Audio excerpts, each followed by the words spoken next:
Welcome to episode 3 of this 5-part series on tradition, teeth and truth. We are examining Indian food habits, cultural practices, sugar myths, toothpaste debates and modern lifestyle. Not emotionally, not politically, but scientifically. Because enamel doesn't respond to trends, it responds to chemistry. I'm Dr. Deepti Melkote. Let's separate dental myths from science. In episode 1, we learned that traditional meals were structured and structure protects enamel. In episode 2, we applied that principle to daily habits like guava, filter coffee and betel nut. If you haven't watched these 2 episodes, I would recommend starting from episode 1. It builds the foundation of what we're discussing today. Today, we're going microscopic because this is one of the most common things I hear in my clinic. Doctor, we don't use sugar, we use only jaggery. Or we switch to honey, it's natural. Or brown sugar is healthier, so it must be safer for teeth. So let me ask you, does your enamel care whether your sugar is white, brown, organic or homemade? In this episode, you'll learn what actually causes cavities at a chemical level, the Stephan Curve and why it matters more than the sugar type, whether jaggery, honey or brown sugar are safer for your teeth, why frequency damages more than quantity, the sticky factor nobody talks about. This is not about eliminating sweetness. This is about understanding acid. Let's look at this calmly. Let's begin.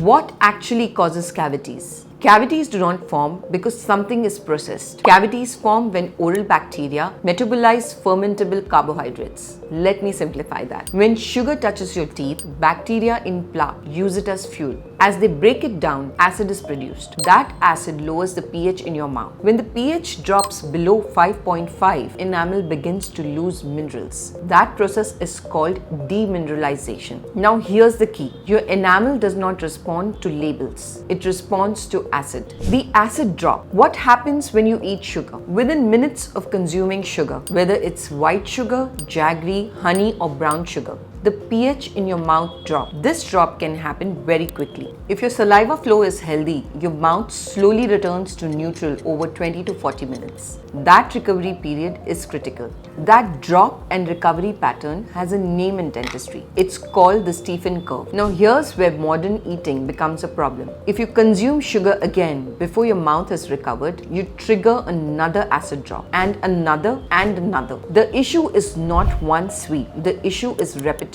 Frequency causes more damage than quantity. That is one of the most important concepts in preventive dentistry. So, is jaggery better than sugar? Let's answer the question directly. From a nutritional standpoint, jaggery contains trace minerals that may have benefits in certain contexts, but these minerals do not prevent acid production on enamel. From a cavity perspective, jaggery is still fermentable carbohydrate. Bacteria can still metabolize it. Acid is still produced. The same applies to honey, khansari, brown sugar, organic sugar. Bacteria do not need packaging. They respond to chemistry. If it is fermentable, it can contribute to acid formation. The sticky factor. Now let's add nuance. Jaggery and honey are often stickier than refined sugar, and stickiness matters. The longer sugar remains attached to enamel, the longer bacteria have access to it. That can extend the acid exposure period. This doesn't automatically mean jaggery is worse, but it means texture and retention time matter.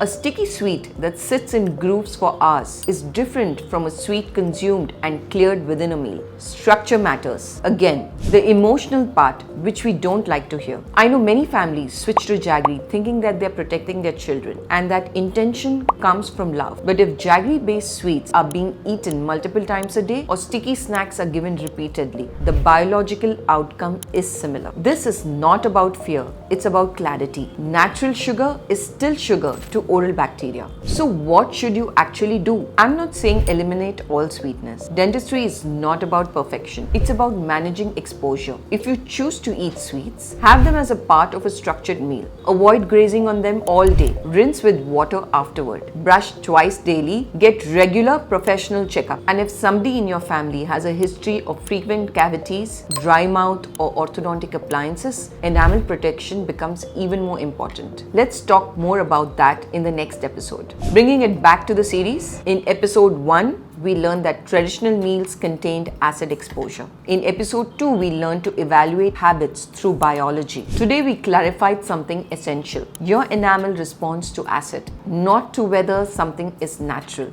that is the truth, and the truth allows adaptation. If someone in your family believes Jaggery is automatically safer for teeth, share this video with them, not to argue, but to clarify. And tell me in the comments, what sweetener do you primarily use at home? In the next episode, we are going to answer another emotionally charged question. Herbal versus fluoride toothpaste. What actually protects enamel? Because once we understand acid damage, we need to understand protection. I'm Dr. Deepti Melkote. See you in episode 4.